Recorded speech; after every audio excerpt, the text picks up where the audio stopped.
깨닫는 거하고 아는 것하고의 두 가지 차이점이 과연 뭘까? 우리가 무엇을 배워서 알게 될 때 대체로 눈으로 이렇게 확인할 수 있는 사실에 대해서 알을 얻게 됩니다. 이것을 일반적으로 우리는 지식이라고 합니다. 이에 비해 우리가 무엇을 발견해서 깨닫게 될 때 대체로 눈으로 볼 수 없는 사실 속의 사실을 또 보게 된다는 겁니다. 이것을 일반적으로 또 지혜라고도 합니다. 사람들은 사과나무에서 사과가 떨어지는 것을 보고 사과가 무르익어서 떨어진다는 사실을 알게 됩니다.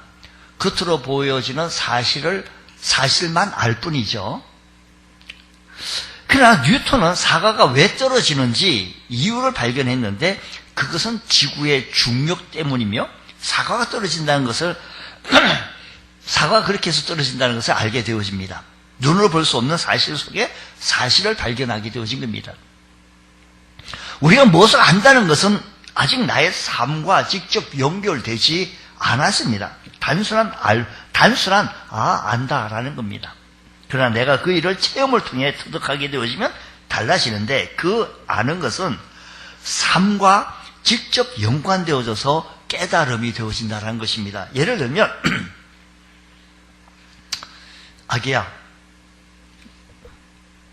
이 난로는, 이 다리미는 매우 뜨거우니 만지지 말라.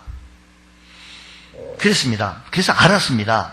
그래서 이 난로, 이 다리미는 뜨겁다는 것을 아이가 알았습니다. 놀다가 잘못해서 그 난로를 또 다리미를 달궈진 손으로 댔습니다. 무척 뜨거운 걸 느꼈습니다. 엄마가 이렇게 다리미질 하다가 다리미 놓고 잠깐 보러 가는데 아이가 귀여워가지고 그걸 놓고 다리미를 툭 쳤는데 그 손에다 툭 이렇게 눌러 다리미를 어떤 거예요? 손을 지진 거지. 다리미지. 그래서 다리 여기 흉터가 나요. 그 아이가 평생 이 흉터 보면서 내가 그걸 어떻게 이 뜨거운 것을 이렇게 본인은 굉장히 큰 이제 흉터 났고 또 아픔을 났겠죠. 얼마나 뜨거운지를 깨닫게 되어졌다는 겁니다. 알죠. 알았는데 깨닫게 되어진 겁니다. 여러분, 깨닫는 거하고 아는 거하고 차이가 뭘까요? 우선은 그 깨닫는 것은 체험을 통해서 그 어떤 사실을 알고 있는 것을 통해 체험을 통해서 더 깊이 알아가게 되어집니다. 우리가 예수님께서 제자들에게 말씀하시면서 좀 꾸짖는 양으로 말씀하신 얘기가 21절 말씀에 이렇게 얘기하잖아요. 아직도 깨닫지 못하냐? 라고 얘기하는 거예요. 좀 이렇게 우리가 우리말로 하면 아직도 깨닫지 못하고 있냐? 라고 하는 이런 얘기 아니겠습니까? 그래서 예수님께서 제자들에게 이렇게 책망하는 꾸짖는 식으로 얘기하는 것이 과연 뭘 알아듣지 못하고 아직도 뭘 그렇게 깨닫지 못했을까라는 겁니다. 우리는 잘 깨닫고 있잖아요. 너무 잘 하나를 가르치면 열을 헤아리고 있는 것 같은데. 자, 보자고요. 우리는 얼마나 잘 깨닫고 있는지.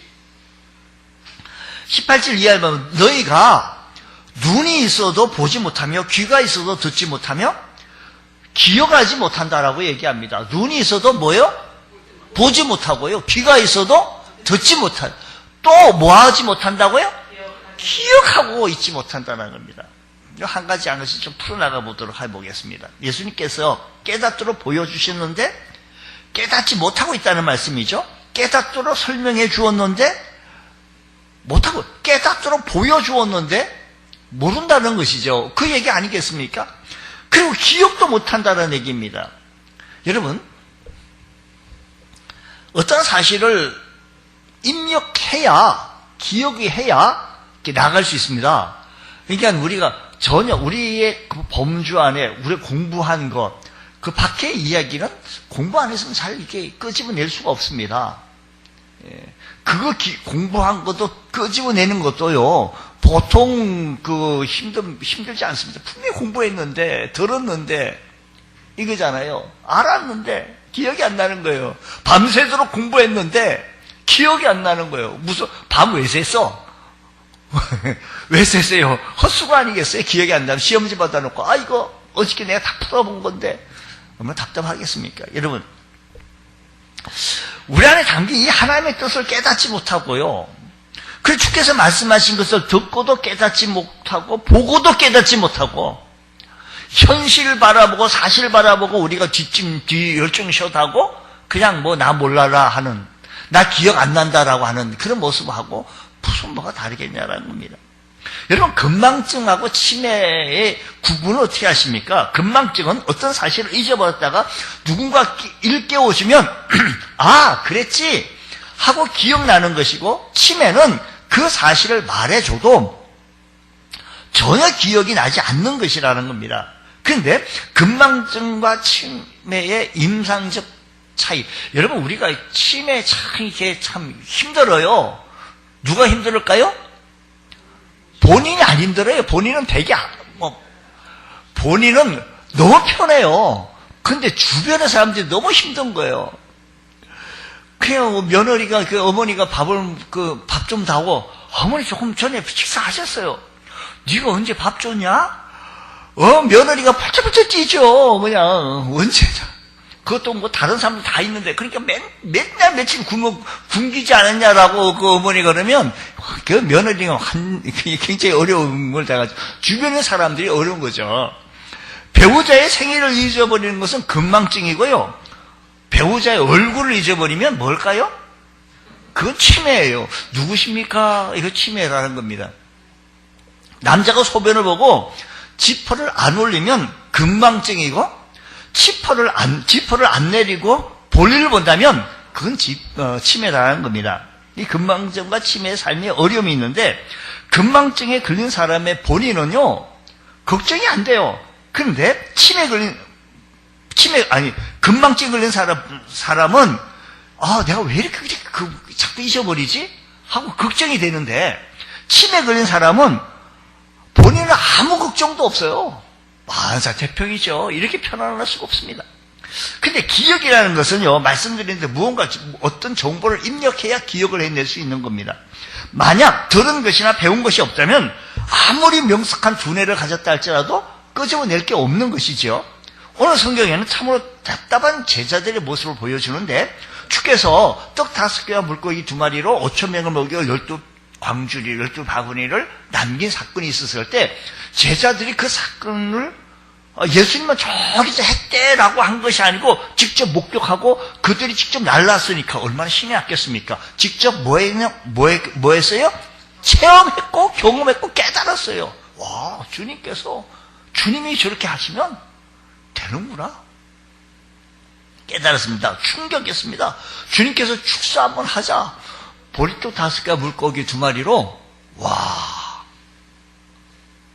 이야, 그거에 그 한 번만으로 끝난 것이 아니고, 떡 7개와 물고기 2마리로 이번에는 4,000명을 먹이시고 7광주가 남는 겁니다. 참으로 놀랍고 엄청난 사건이었는데, 그러나 그 사건이 지나고 나니, 사건은 사건으로 지났을 뿐, 제자들에게는 아무런 의미가 없었던 거예요. 지금 주님께서 그 얘기하고 있는 거예요. 주님께서 자, 본문 내용이요. 자, 보세요. 자, 말씀에 우리 더욱더 집중해서. 예수님께서 4,000명을 먹이시고 난 직후에 이런 일이 있게 되어진 겁니다. 주님이 제자들과 함께 배를 타고 갈릴리 호수로 건너가시매 제자들에게 경계하며 말씀하시기를 이렇게 말씀하십니다. 바리새인의 누룩과 헤롯의 누룩을 주의하라고 했어요. 어떻게 그렇게 제가 말씀도 안 했는데, 그냥 어떻게 말씀 안 드렸는데 그렇게 제가 말씀을, 우리 같이 설교합시다. 그렇게. 그러니까 제자들은요, 예수님께서 무엇에 대해 말씀하신다고? 누룩에 대해서 말씀하시니 분명 이 떡에 관한 얘기니까. 지금 우리는 14절 말씀 보니까 뭐가 얘기하는 거 아니? 지금 떡 가져오기를, 우리가 떡을 도시락 가져온다든지 먹을 것을 가져와야 되는데 떡 가져오기를 뭐라고요? 잊어버렸어요. 그리고 떡 한 개밖에 그들에게 없죠. 만약에 필요하다면 우리 주님께서 축사하시면 떡 한 개만 가지고도 얼마나 그 앞에 바로 직후에 이런 일이 있었으니까 하실 수 있을까요? 없었을까요? 있었겠죠. 막 필요하다면 우리 주님께서 하실게요. 근데 주님께서 그 얘기 하시려고 하신 것이 아니라 바리새인의 누룩과 헤롯의 누룩을 주의하라라고 했으니까 그들이 떡 가져오는 것을 잊었기 때문에 떡 가져오는 거 베드로는 말해요. 아마 그들이 수군거렸을 거예요. 야, 너 가룟 유다야. 너가 재물을 받았으면 네가 알아서 사오든지 챙겨오든지 뭐 좀 해야 되지 않았느냐. 그러니까 가룟 유다, 아이 베드로 사도는 수제자라고 하면서 대표라고 하면서 그걸 하나 지시하지 못하고 뭐 한 거냐고 서로 수군 그리는 것을 예수님께서 뭐 하셨을까요? 들으셨어요. 그래서 예수님께서 들으시고 참 답답하셔서 17절, 18절 말씀 보면 이렇게 말합니다. 예수께서 이 일을 아시고 그렇게 수군 그런 것을 아시고 말씀하시는 거예요.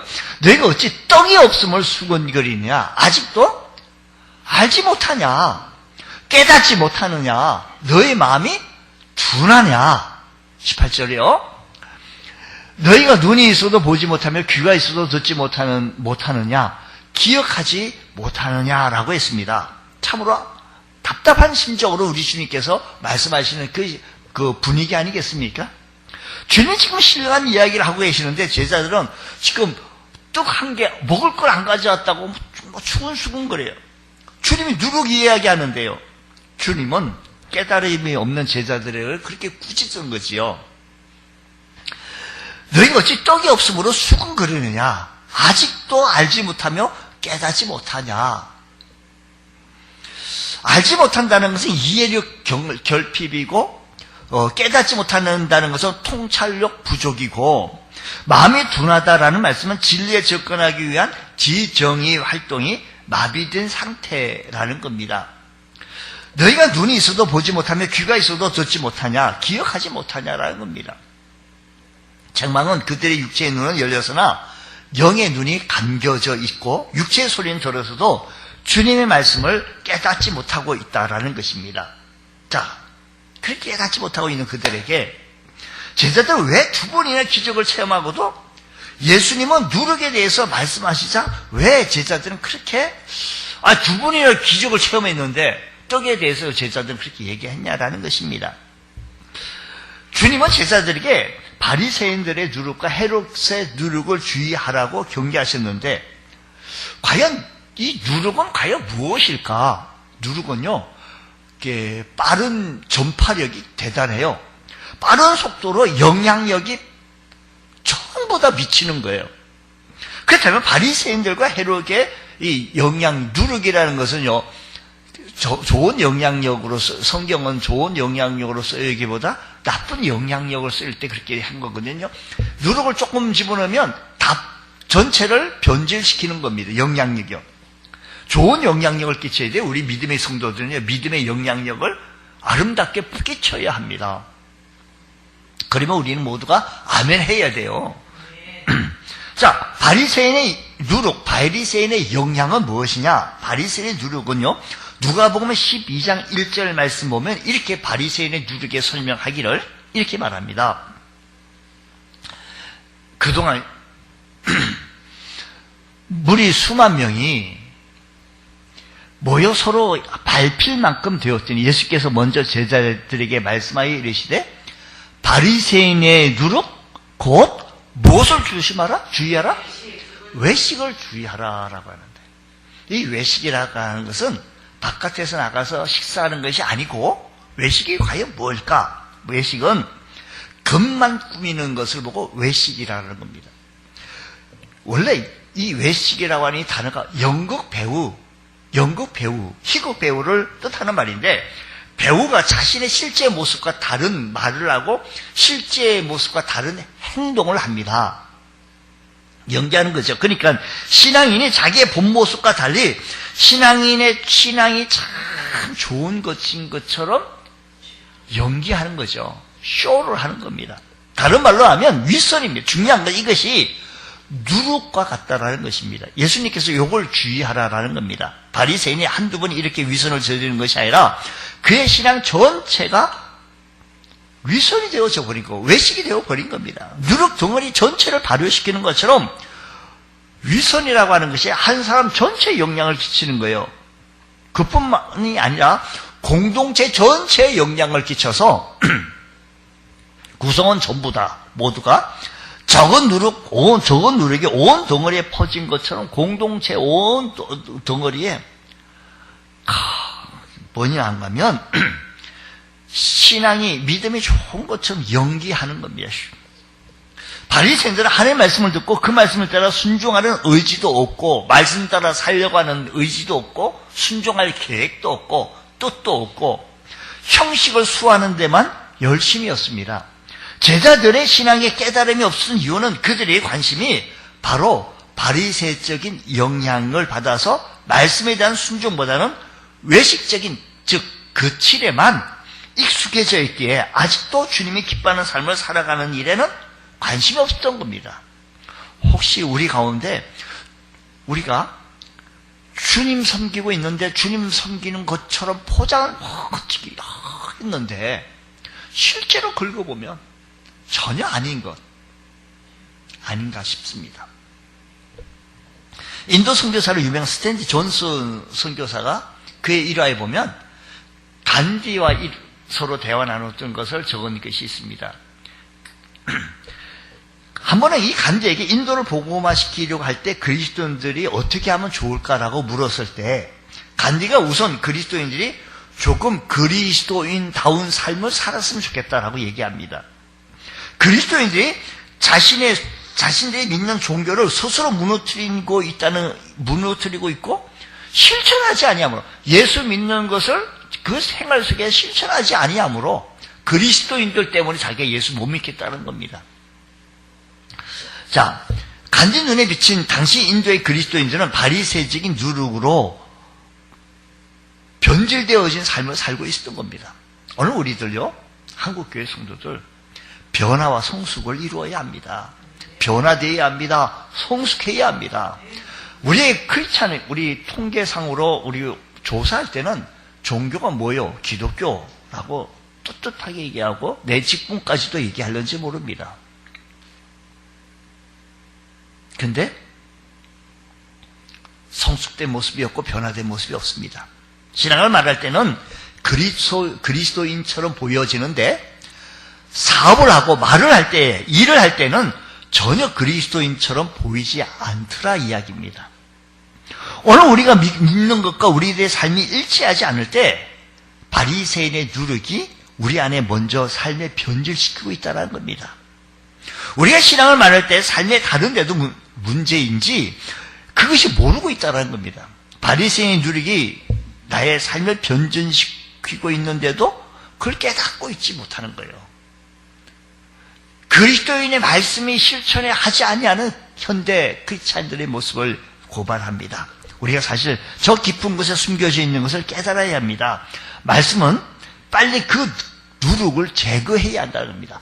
주님 말씀을 듣고 은혜를 받았으면 그렇구나 하고 끝날 것이 아니라 그 말씀이 내 삶 속에 영향을 미치는 귀한 삶 되시기를 바랍니다. 두 번째는 헤롯의 누룩이 과연 뭐냐라는 겁니다. 바리새인의 누룩, 헤롯의 누룩은요. 헤롯은 로마의 후원으로 팔레스타인의 분봉왕이 되어서 다스리고 통치합니다. 기질이 더 센 유대인들을 통치하기 위해서 유대인들의 환심을 사기 위해서 유대인의 왕비를 맞이합니다. 그리고 자기가 유대교로 개종도 합니다. 그리고 유대인의 환심을 사기 위해서 성전 건축도 합니다. 더 중요한 것은 이렇게 성전을 짓는 이 대공사를 헤롯 성전이라고 얘기합니다. 그러나 자기가 왕권을 강화하고 통치 기반이 확고해지자 태도가 돌변합니다. 대제사장을 죽이는 끔찍한 만행을 저지르고 로마의 눈치를 보면서 사마리아 지역에 거대한 로마 신전을 또 신축합니다. 결국 그가 유대교를 개종한 것은 하나님을 믿는 것이 아니라 주님을 믿고 섬기자는 것이 아니라 정치적 야망 때문에 그런 수단으로 나갔던 것이었습니다. 자, 예수님께서 지적하신 것이 바로 이겁니다. 신앙을 세속적인 야망을 얻기 위한 수단을 사용하라고 하는 것이 헤롯의 누룩이다라는 겁니다. 다시 말하면 헤롯의 누룩이란 세속주의를 말하는 것이죠. 오늘도 이런 헤롯의 누룩의 영향을 신앙에 변질되어 가는 사람들이 참 많습니다.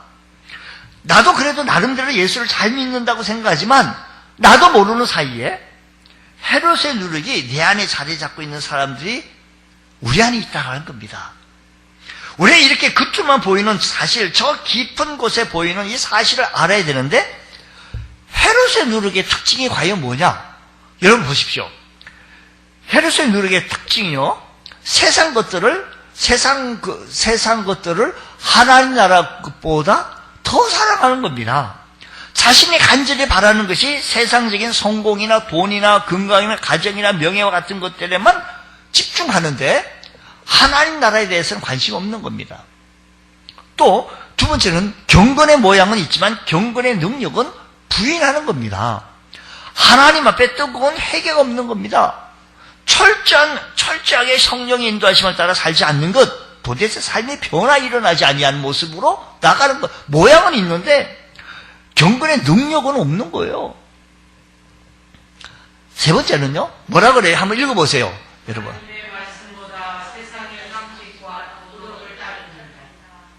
어떤 사건이 일어났을 때 하나님의 말씀에 귀를 기울이기보다 상식과 인본적인 도덕을 더 생각합니다. 하나님 뜻이 무엇인가를 묻기보다는 시대의 흐름과 또 사람들의 보편적인 생각만 먼저 찾으려고 합니다. 오늘 우리가 이런 헤롯의 누룩을 주의하라라는 얘기예요. 이것이 우리도 모르는 사이에 우리를 변질시키고 있음을 깨달았자라는 겁니다. 그리고 이런 헤롯의 누룩을 제거하자라는 겁니다. 자, 이 말씀 보면요, 오늘 우리 주님께서는 주의하라고 하는 거 아니? 바리새인의 누룩과 헤롯의 누룩을 주의하라는 거예요. 제거하라는 거예요.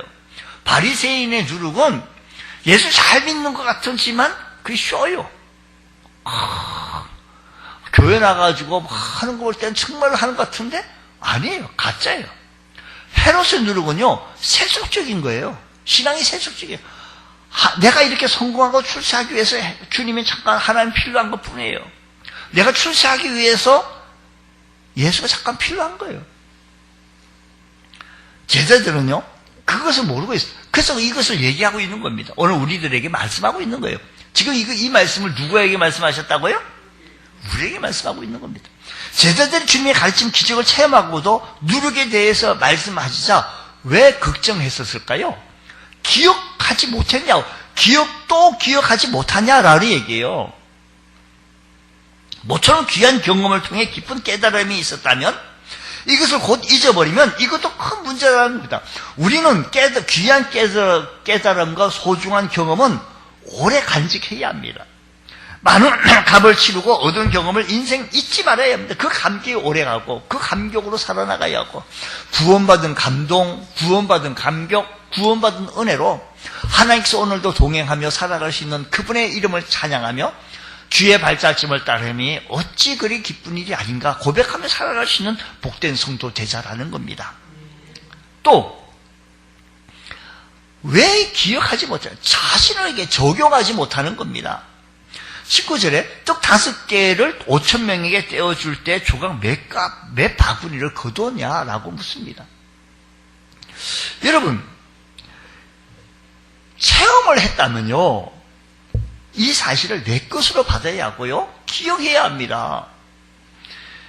우리가 하나님의 말씀의 은혜를 받으면요, 늘 생각하기를, 야, 이 말씀은 우리 교회 말이 많은 말집사가 들어야 되는데, 이 말씀은 변덕스러운 변집사가 들어야 되는데, 이 말씀은 누구 삐죽삐죽거리는 삐집사가 들어야 되는데 라고 말씀을 자꾸 퍼주기만 해요. 나하고는 아무 상관없는 거예요. 옛날 그때 그 시대에 우리 주님께서 제자들에게 그랬대 라고 끝나는, 남의 이야기하는 것처럼 끝나는 그런 얘기가 아니라는 겁니다. 이 말씀은 시어머니가 들어야 되는데, 이 말씀은 아들이 들었어야 할 텐데, 자기의 경험하고는 전 상관없는 겁니다. 김은국 목사의 십자가라는 책에 가슴을 치는 구원이라는 출발이라고 하는 그 책에 보면 이런 내용이 있습니다. 어떤 잘 아는 후배 부부가 있는데 이들이 모두 엘리트였습니다. 그 부인은 젊은 시절부터 직업 전설에 열심히 뛰다 너무 바쁘다 보니까 항상 드링크 종류의 각성제를 끼고 살았다는 겁니다. 바쁘게 삽니다. 그리고 어떤 저는 약도 쉽게 뭐 감기약도 먹고 이렇게 하는데 임신한 줄 모르고 약을 먹었는데 출산해 보니 아들이 다운 증후군이었습니다. 앓고 있습니다. 엄마 아빠의 보살핌 없이는 생활하기 곤란한 이 아이로 인해 엄마는 계속 눈물을 짓습니다.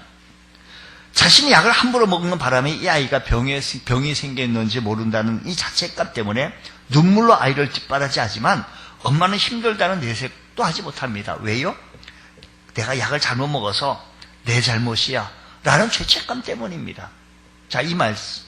근데 우리는 하나님이 하나님의 아들 예수 그리스도를 십자가에 못 박아 내줌으로 말미암아 그로 인하여서 우리가 죄사함을 받고 하나님의 자녀가 되어지고 하늘나라의 권세를 얻게 되어졌습니다.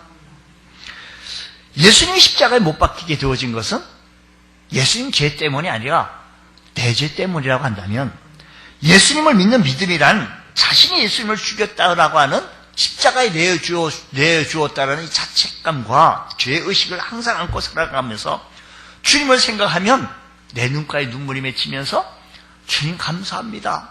주님의 은혜로 오늘 살겠습니다. 라고 하는 구원의 감동과 감격과 은혜가 우리의 삶 속에서 묻어나야 한다는 겁니다. 오늘 우리들은 그랬대라고 하고는 나 알지, 구원 받았지 이 정도로 끝나는 것이 아니라 내 삶에 우리 주님께서 지금 이 시간에 오셨다고 하시면 우리들에게 말씀하시기를 왜 깨달음이 없느냐고 아직도 깨닫지 못하냐? 신앙생활 몇 년 했냐?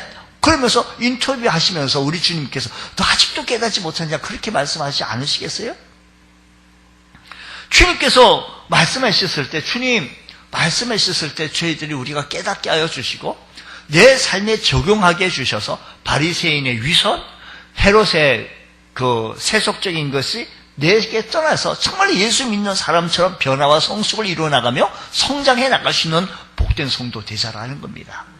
환경이 아무리 어렵고 열악한다 할지라도 하나님이 함께 하신다고 한다면 보리떡 5개와 물고기 2마리로 5,000명을 먹이고 남겨셨던 주님께서 나와 함께 하신다면 모든 일이 가능할 것이라 믿고 전진해 나갈 수 있는 귀한 은혜, 예수 믿는 사람처럼 사는 것. 폼만 내는 것이 아니라 쇼만 하는 것이 아니라 진짜로 말입니다. 깨달음이 필요하다는 겁니다.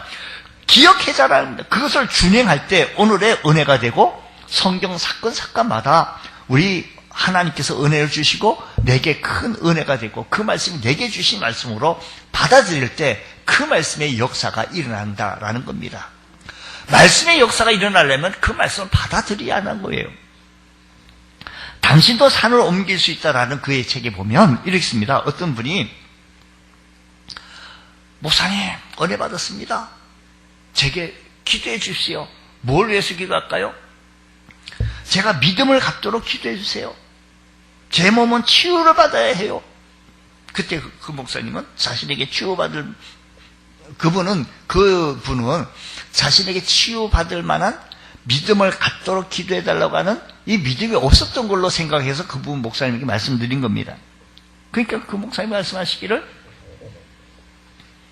기도 못 해주겠는데요? 깜짝 놀랐습니다. 보통 다른 사람들이 나를 위해서 기도해 준다면 기도를 막 해주는데 여기에서는 이상하게 기도 못 해주겠는데 아니 정말 저를 위해 기도해 주실 수 없습니까? 기도해 드릴 수 없겠는데요?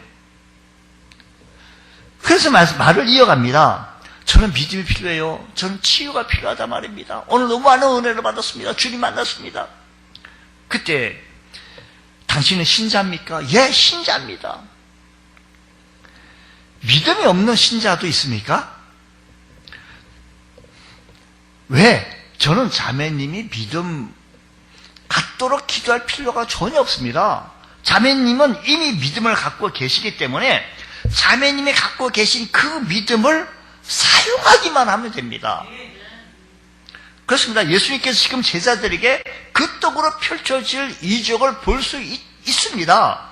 제자들은 이미 2차례 이적을 바로 앞에 본 겁니다. 뭐 크게 5, 3년씩 먼 옛날 얘기가 아니고 예수님 능히 이 떡을 자기들을 배부르게 먹일 수 있다는 사실을 알고 깨달았습니다. 그래서 예수님께서 지금 제자들 안에 있는 믿음을 사용하라는 겁니다. 당신 안에 있는 믿음을 사용하라는 거예요. 오늘 이 시대가 참 어렵고 힘들고 소상공인도 힘들고 다 어려워요. 우리 안에 있는 이 어려운 현실 속에서 내 안에 있는 믿음을 사용해보자라는 겁니다. 오늘 우리들 제자들처럼 그 믿음을 사용하지 못하고 말씀을 듣고 성경을 읽고 그래서 나름대로 믿음을 가지고 있는데, 그래서 믿음을 가지고 오늘도 주의 존재에 나와 예배하며 방송으로도 예배드리며, 오늘도 방송으로 예배드리고 나서 은혜를 받았으면 출첵을 하셔야 해요. 아멘 이러다든지 뭐 다른 은혜를 받았다든지 바리새인 누룩과 헤롯의 누룩을 쭉 이렇게 얘기를 한다든지 좀 설명 좀 해주셨으면 좋겠어요. 하나님께서 만나로 이스라엘 백성을 먹이셨고 반석에서 물이 나오게 하셔서 마시게 하셨다는 것을 믿습니다. 다시 사망의 엄침한 골짜기로 눈물로 기도할 때 그 기도를 들으셔서 그 사망의 엄침한 골짜기를 건져 주실 것을 우리는 믿습니다.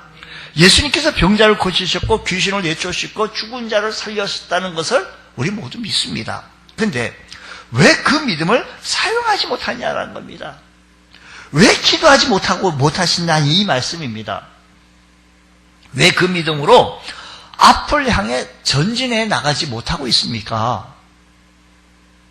바로 그 믿음이 아닌, 그 믿음이 나의 믿음이 아니기 때문에 그렇습니까? 머리로만 믿는 믿음, 객관적인 믿음에 머물르지 말고 이 믿음을, 내 믿음을 받아들이고 주님 내 안에서 역사해 달라고, 주님 의지한다고, 주님 바라본다고, 주님 향하여 달려나간다고, 섬길 줄 아는 저희들 되어달라고 간구하고 몸부림칠 수 있는 우리 주의 성도 되어지기 원합니다. 우리가요 예배에 집중할 때 은혜가 됩니다. 오늘 주님께서 이렇게 책망하지 않습니까? 아직도 깨닫지 못하냐? 우리들이 신앙생활하고 말씀을 듣고 주님을 만나고 주님의 음성 듣고 주님의 성장해 나가는 과정 속에서 나도 모르게요, 사탄이요 바리새인 누룩과 헤롯의 누룩을 자꾸 던져놓고 가요. 그래서 믿음을 변질시키고 있다는 사실을 깨달아야 합니다. 나도 모르는 사이에 세속적인 물결에 휩쓸리고 있다는 사실을 깨달아야 한다는 겁니다. 그리고 우리가 믿음을 가지고 있다고 하면서 점차 그 믿음을 사용하지 못하고, 내가 그때 은혜 받고 주님 만나서 주님 음성, 제자들이요 그 오병이의 사건 가지고 4,000명을 가지고 그렇게 많은 그 4,000명을 먹였던 이 사실들을 폼으로만 알고 있는 거예요. 오늘 우리들이 그렇습니까? 주일날 주님 앞에 나와가지고 예배하면서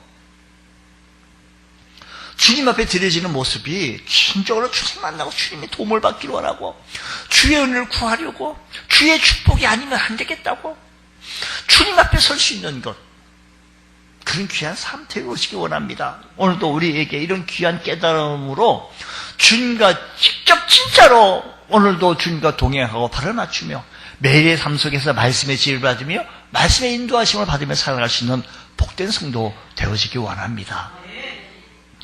주님이 함께 하신다면 뭐가 걱정이겠습니까? 하나님이신 예수 구세주이신 주님께서 그 천능하신 분이 우리와 함께 하신다면 뭐가 걱정이겠냐라는 겁니다.